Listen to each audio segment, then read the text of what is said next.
번째 무엇이라고요? 부르시고 그 다음에 보내셨다. 부르시고 보내셨다. 1절 말씀을 함께 읽겠습니다. 시작. 예수께서 그의 12제자를 부르사 더러운 귀신을 쫓아내며 모든 병과 모든 약한 것을 고치는 권능을 주시니라. 먼저 보내기 전에 부르셨습니다. 그러니까 불렀다라는 것은 부르셨을 때는 분명한 목적을 두고 부르셨다라는 거예요. 그러니까 이유가 있는 것이겠죠. 왜 불렀는지. 우리가 주님의 부르심, 그 부르심은 무엇인가? 하나님 우리를 왜 부르셨는가? 그 부르심에 대해서 참 고민을 많이 합니다. 근데 고민할 게 사실 크게 없습니다. 그러니까 왜 고민하냐 하면 내 생각과 다르니까 사실 고민하는 거거든요. 내가 원하는 게 이건데 이쪽으로 부르시니까 고민이 되는 거예요. 그러나 주님이 부르셨을 때에는 분명히 뭐가 있다? 목적이 있기 때문에 부르셨다. 근데 부르시는데 내가 좋아하는 거면은 이게 부르심 맞는 것 같아. 이런다든지 또 부르셨는데 내가 원하는 것과 다른 것 같아서 이제 마음이 힘들어지는 거죠. 또는 부르셨는데 그 부르심에 처음에 순종을 했는데 어디에서 문제가 생기는가?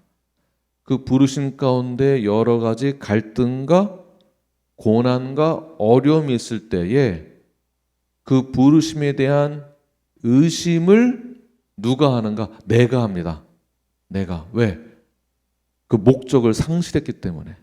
내가 원하는 것이 아니니까, 내가 기대했던 것이 아니다라고 생각하니까 하나님이 부르시는 그 목적을 상실하고 잊어버리고 포기하는 경우들이 생기게 됩니다. 그러나 오늘 주님께서 먼저 부르시고 또 파송, 보내실 때에 어떻게 해야 한다라고 오늘 본문에서 쭉 말씀하고 계십니다. 간단한 것입니다. 간단한 이 내용들을 함께 나누어 보고자 합니다. 예수님이 제자를 부르셨을 때는 특별한 목적을 가지고 부르셨는데요. 12명이 의미하고 있는 12가 가지고 있는 이 숫자에 특별한 의미가 있습니다.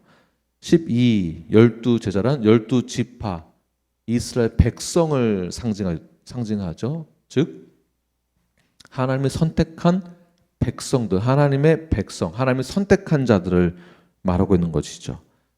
그 선택받은 12제자들은 예수님께서 부르셨을 때에 이 세상에서 본이 되고 하나님 나라가 확장되는 데에 사용되어야 된다.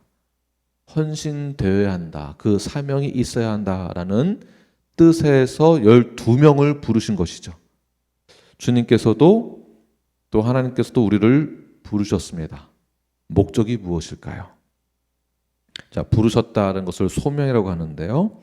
크게 두 가지의 부르심으로 나눌 수가 있습니다. 첫 번째 콜링, 첫 번째 우리를 부르신 그 소명은 무엇인가? 첫 번째 우리를 부르셨을 때에는 하나님의 주권적인 은혜 가운데에서 죄인인 우리를 하나님의 자녀로 부르셨다라는 것이 첫 번째 부르심이에요. 자녀로 부름받은 것 자체가 하나님의 부르심입니다.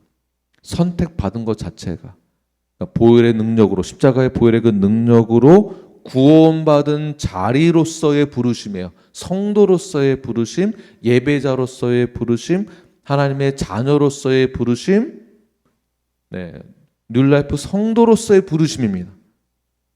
이 부르심에는 뭐가 있다고요? 목적이 있다. 구원받은 자녀로서의 삶을 나타내는 목적이 있다라는 것이겠죠. 두 번째 부르신다라는 것은 구원의 자녀로 부르셨다, 특별한 자로 부르셨다, 하나님의 자녀로 부르셨다라는 것은 수평적으로는 뉴라이프에 소속되어져서 어떻게 신앙생활을 해 나아가야 하는가에 대한 부르심이 있는 것입니다. 근데 그 부르심을 어떤 이들은 내가 되고 싶어하는 것, 내가 바라고 있는 것에 대해서 부르심을 갈망하는 경우들이 있습니다. 그렇지 않습니다. 첫 번째, 수직적으로는 어떠한 부르심이라고요? 구원의 자리로서의 부르심. 보혈의 능력을 힘입어서 하나님의 자녀가 된 부르심. 수평적으로는 뉴라이프 교회에 소속이 되어진 부르심이겠죠. 그렇다면 우리를 뉴라이프 소속으로서 부르셨다라는 것은 무엇을 의미하고 있는 것일까요? 어떠한 목적을 가지고 있는 것일까요? 저는 질문을 한 것입니다. 질문을 안 할 때는 답변을 하시더니 질문할 때는 반대로 답변을 안 하시는군요. 김병선 자매님. 뉴라이프 성도로서 부르셨다라는 것은 무엇을 의미하고 어떠한 목적이 있을까요? 네. 네. 박수 한번 주십시오. 네. 교회의 우리 부르심의 목적이죠. 좀 더 구체적으로 한다면 뉴라이프의 수평적인 공동체, 교회라는 그 공동체 안에서 우리를 부르셨다라는 것은, 즉 성도가 되었다라는 것은 목적이 있다라는 것이에요.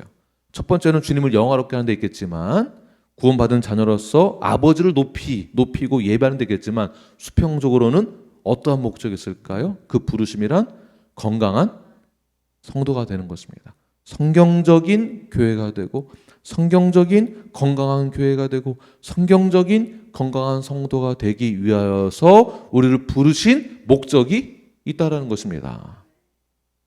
그 부르심이지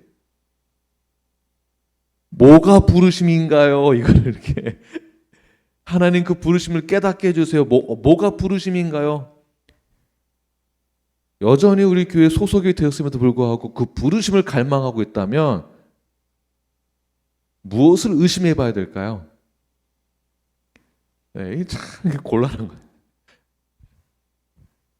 이미 그 부르심에 대한 뜻 자체도, 또는 내가 부르심을 받았는지에 대한 그 의미도 모르고 신앙생활을 하는 분들도 있을 수 있겠지만, 적어도 성경적인 건강한 뉴라이프 교회의 멤버가 되었다라고 한다면 그 주님의 부르심이란 무엇인가? 첫 번째, 수직적으로는 구원의 자리로서의 부르심, 하나님의 자녀가 된 그 자리의 부르심이고요.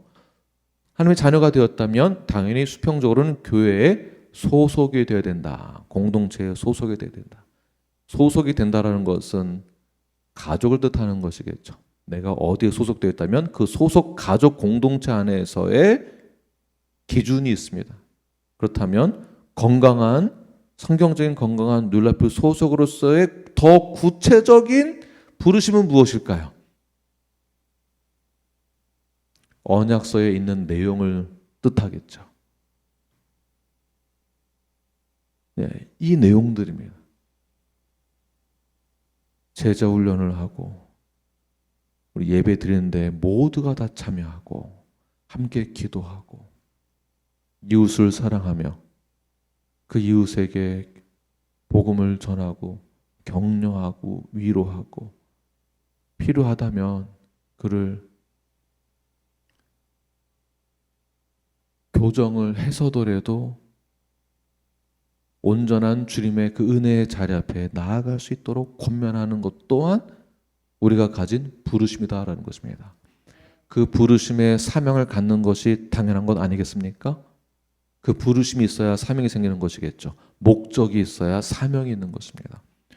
목적도 설정이 안 돼 있고 부르심도 없는데 어떻게 무엇의 사명을 가질 수 있겠습니까? 그러니까 처음 세팅이 잘못되니까 방향이 흔들리고 나의 존재 자체가 불확실하게 되는 거예요. 나는 누구인가? 나는 어디 소속인가? 나는 분명히 믿고는 있는데 나는 어디 소속인가? 소속이 없으니까 불안해지는 거예요. 소속은 되었는데 사명이 뭔지 모르니까 또 불안한 거예요. 그래서 내가 어디 소속이 되어 있는가 굉장히 중요합니다. 굉장히 중요하다. 부모를 여인 자녀들의 삶이 보통 어떠합니까? 소속이 불안하거든. 근데 부모가 있는 가정에 소속이 되어서 부모로부터 받는 사랑과 부모로부터 받는 교육과 부모님이 교정해주고 교육하는 것에 대한 훈련이 있을 때에 목적을 갖게 되고요. 그 목적을 가졌을 때 사명으로 바뀌는 것입니다. 그렇다면 여러분들은 어떠한 사명을 가지고 계십니까?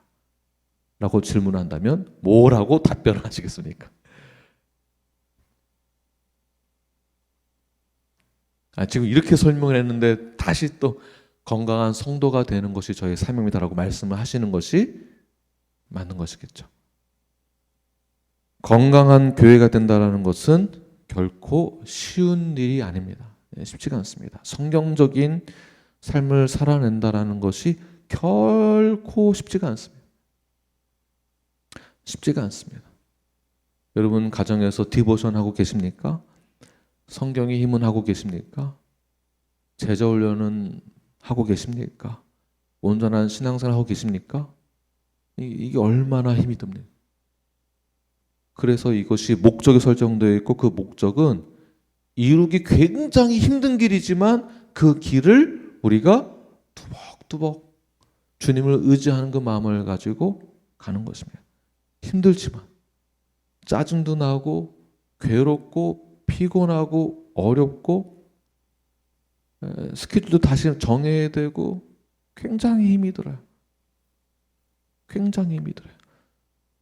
부모의 역할을 하는 것이 얼마나 힘이 듭니까? 그 얼마나 사랑하는 자녀를 키우는데도 그 자녀를 보면은 때로는 힘들 때가 있습니다. 있습니다. 그 힘든 길을 우리가 어떠한 마음으로 걸어가고 있습니까? 네, 우리 사명, 부모로서의 사명을 가지고 목적이 있으니까 그 일을 감당하는 것입니다. 그러므로 우리가 주님의 부르심을 받았다라고 한다면 목적이 설정되어 있고 그것이 사명으로 이어져서 그 길이 힘들고 어려운 길이지만 그 사명을 다하여서 나에게 맡겨진 그 일들을 사명을 다 감당해야 한다는 것이죠. 그렇게 할 때에 어떻게 되는가? 1절 후반절 보게 되면 더러운 귀신을 쫓아내며 모든 병과 모든 약한 것을 고치는 무엇을요? 권능을 주신다. 할렐루야. 네, 우리가 그 맡겨진 목적과 사명을 다해서 최선을 다해서 주님을 의지하며 나아갈 때 그 일을 할 수 있는 하늘의 능력을 우리에게 주님께서 허락해 주신다라는 것입니다. 네, 하나님에게 속해 있는 고유한 그 능력이 수평적으로 우리에게도 동일하게 부어주신다. 믿으십니까? 네, 그래서 우리가 신앙생활을 맡겨진 사명을 잘 감당해낼 수 있는 것입니다. 네, 저 여러분 모두가 건강한 성도로서 교회로서의 역할을 잘 감당해내시는 저와 여러분이 되길 간절히 축원합니다. 제가 유튜브 채널 중에 유튜브에서 성경적인 교회 교육을 연구하고 그것을 이제 알리기 위해서 사역을 하시는 목사님이 계세요. 굉장히 건강하고 성경적인 그러한 리소스를 제가 그 목사님에게 많이 이제 배우게 되는데 몇 주 전에 11조에 관한 성경적인 그러한 뜻과 성경적인 근거를 제시하고 11조가 무엇인지를 이제 제대로 성경적인 그러한 주회를 하는 것을 제가 들었습니다. 너무 저는 은혜를 많이 받았고 그렇지 이것이 성경적으로 11절 이렇게 해야지라고 저는 깨닫게 되는데 그 사이에 요 몇 주 사이에 공격을 엄청나게 많이 받았나 봐요. 핍박을 많이 받은 것이죠. 그러니까 다른 분들에 의해서 핍박을 받았는데 그 핍박이 어디서부터 왔을까요? 믿는 자들부터 왔겠죠. 안 믿는 자들은 그걸 안 볼 테니까. 믿는 자들 중에서도 핍박이 아마 목회자들로부터 왔을 것입니다. 과거에 말라기에서 말하고 있는 11조를 설명을 하는 내용이었는데 11조를 강조하던 그 포인트가 전에 우리가 알고 있었던 그 포인트가 조금 다른 해석이었었기 때문에 그것에 의해서 공격을 많이 받았던 것 같습니다. 그 다음 나온 영상을 보니까 많은 그 몇 주 동안에 어려움이 있었다. 그러니까 복음을 증거하고 선포하고 올바른 성경적인 가치관을 전하는 데 있어서도 쉬운 게 아니라는 것이죠. 근데 그런 공격을 한번 받으면 우리가 또 성장하고 또 성장하고 또 어려운 일 겪으면 또 이겨내고 할 수 있지만 그것이 굉장히 힘든 일이다라는 것은 우리가 모두 다 알고 있습니다.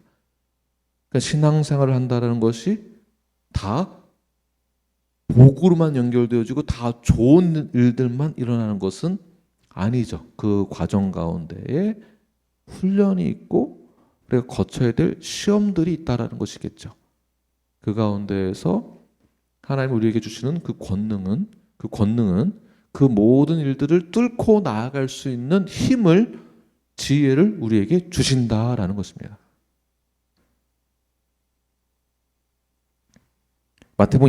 마태복음 10장 오늘 본문 2절 말씀을 함께 읽겠습니다. 시작.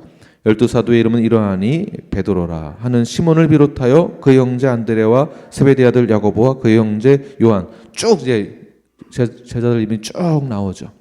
이 12제자들에게 이러한 권능을 주셨는데 이 12제자를 2절에서는 뭐라고 말하고 있습니까? 12사도라고, 여기에서부터 제자에서 사도로 바뀌게 됩니다. 그러니까 승격됐다라기보다는 사도라는 뜻은 무엇이냐면 제자는 훈련받는 자다라고 본다면 사도는 그 훈련받은 자들이 실제로 그 현장에 들어가서 사역을 하는 자를 말하는 것이죠. 더 정확히는 예수님이 직접 제자들에게 명령하고 예수님의 그 권한을 부여받은 자들을 말하고 있는 것입니다. 다시 말해서 주님의 명령에 보내심을 받은 자를 사도라고 합니다. 사도. 주의 메시지를 가진 자들, 이런 자들을 전권대사라고 이야기를 하는데요. 예수님의 그 전권을 모두 위임받은 자들이죠. 그래서 복음 전도자로 파송을 받아서 부르심을 받고 다시 부르심 받은 자들이 보내심을 받아 나아가게 된다라는 것입니다. 직접 그 전권을 위임받아서 복음을 증거하는 자가 되었는데요. 구체적으로는 5절 말씀 읽겠습니다. 시작. 예수께서 이 12를 내보내시며 명하여 이르시되 이방인의 길로도 가지 말고 사마리인의 고을에도 들어가지 말고. 이방인이나 사마리인, 그때 다 이방인이라고 이제 보는 것이죠. 왜 이방인에 가지 말라라고 하는 것일까요? 예수님이 왜 이러한 명령하셨을까요? 뭔가 좀 성경적으로 안 맞는다라고 저희들이 보게 되는데, 마태복음 28장으로 넘어가게 되면 이제 얘기가 또 달라지게 되지만 오늘 본문까지는 제일 먼저 선택받은 유대인에게 먼저 가라라고 명령을 하고 있습니다. 왜 이런 명령을 하셨을까가 중요한 것입니다. 만약 전체 문맥을 이해하지 못하면 5절 말씀에서 이방인들에게 복음을 전하지 말라고 하셨잖아. 그것도 예수님이 직접 명령하신 것이죠. 이렇게 적용을 하면은 큰일 나는 것입니다. 그러니까 왜 이러한 말씀을 주님께서 하시는가를, 그 의도를 파악을 해야 하는 것이겠죠.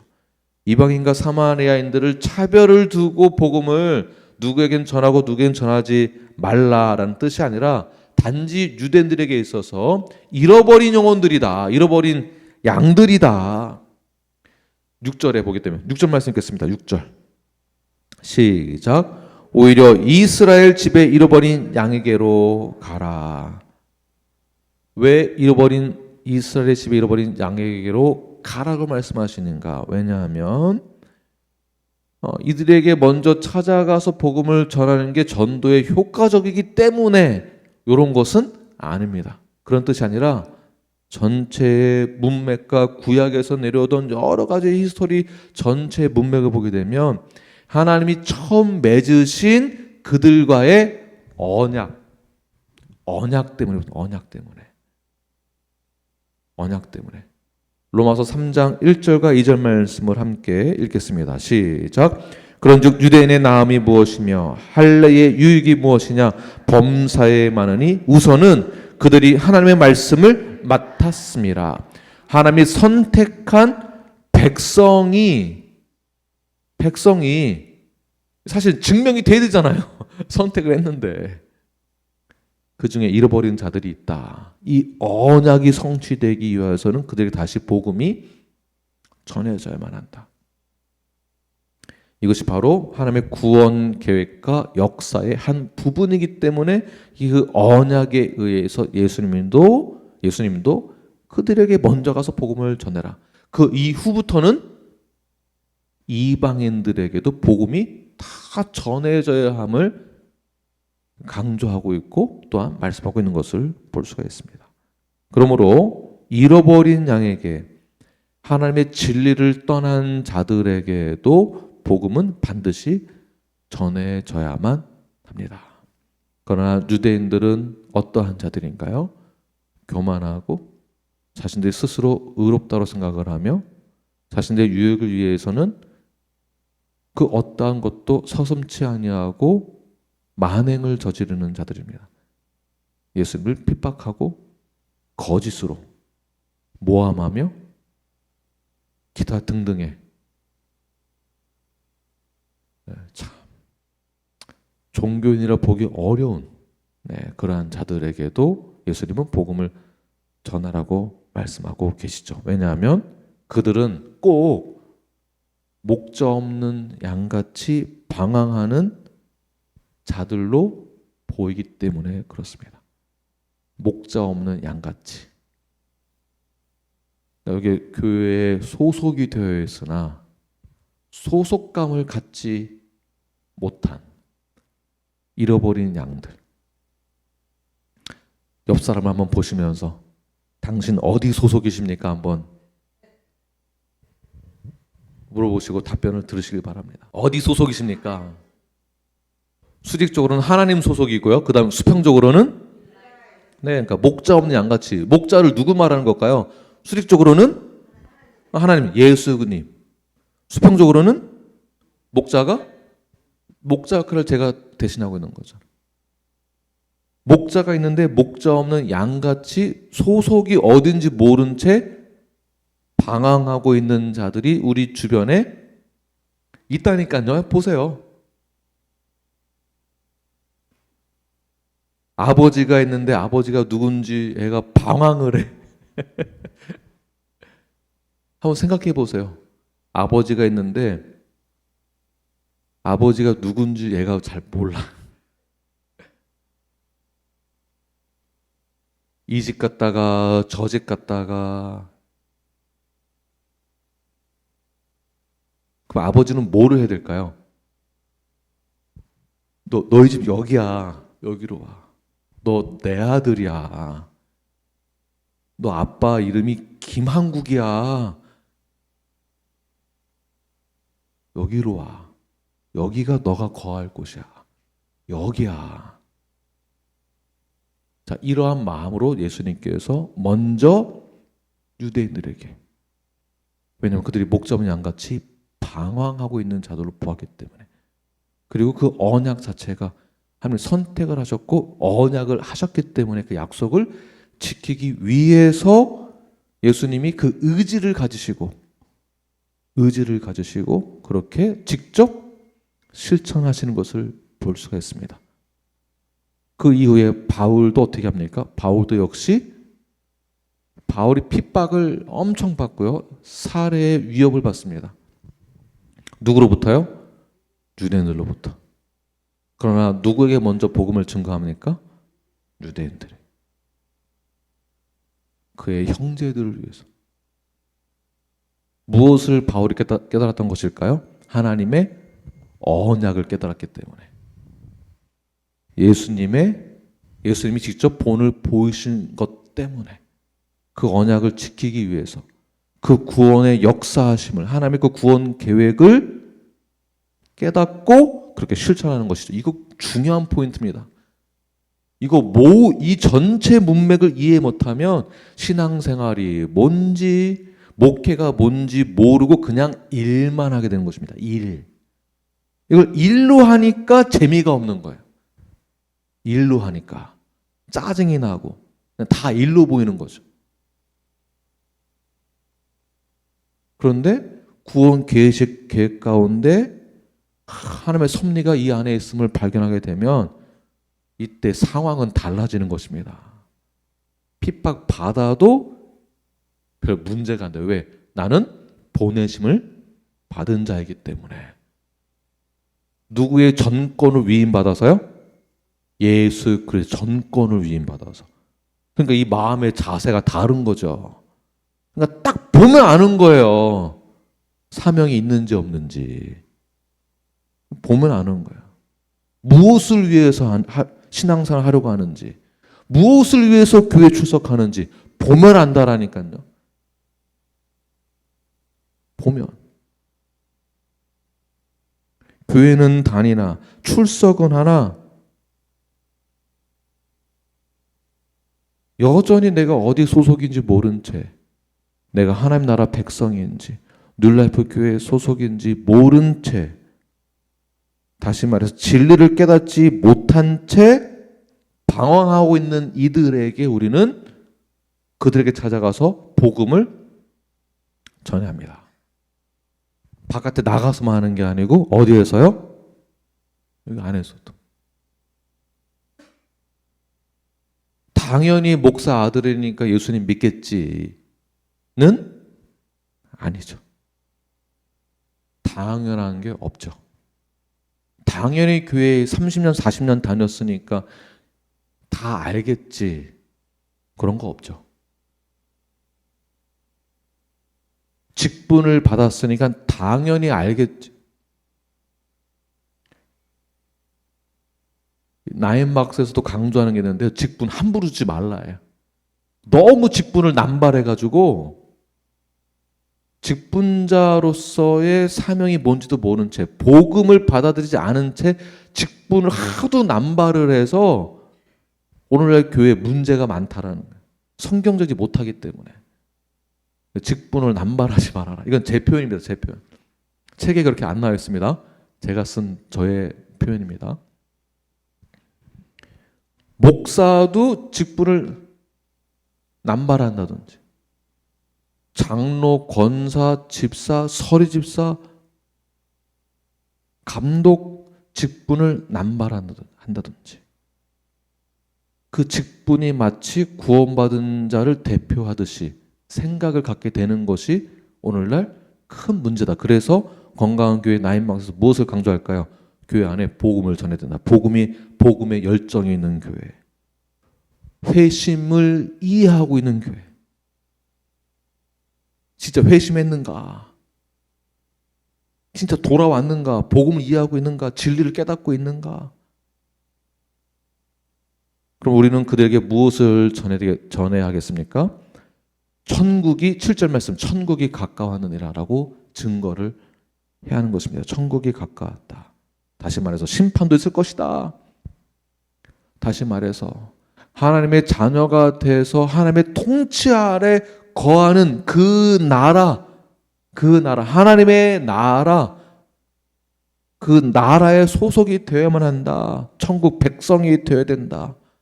그것을 강조하고 있는 것이죠. 그것을 우리는 증거를 해야만 한다는 것입니다. 그러므로 우리는 이미 그러한 복음을 증거할 수 있는 권능을 이미 받았기 때문에, 자, 우리는 이미 보내심을 받은 자이죠. 첫 번째, 부르심을 받았고, 두 번째, 보내심도 받은 거죠. 아멘이십니까? 저는 아직 아니에요. 저는 부르심 아직 없어요. 무슨 말씀이십니까? 나는 부르심을 받은 하나님의 자녀가 된 것인 줄을 믿음으로 선포하시는 저와 여러분이 되기를 간절히 축원합니다. 옆 사람에게 다시 한번 선포하시고, 당신은 하나님의 부르심을 받았습니다. 그렇다면 그 부르심이 무엇입니까? 서로 질문만 하지 마시고 답변을 서로 하십시오.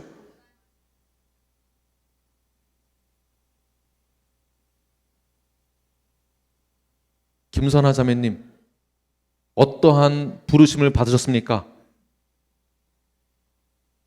네, 그렇다면 이제 주님께서는 우리 김선아 사모님을 파송하고 보내기를 원하십니다. 그리고 권능을 이미 주셨습니다. 그렇다면 가정에 돌아가셔서, 그 다음에 교회 안에서, 세상에서 신앙생활을 우리가 어떻게 해야 할까요? 네?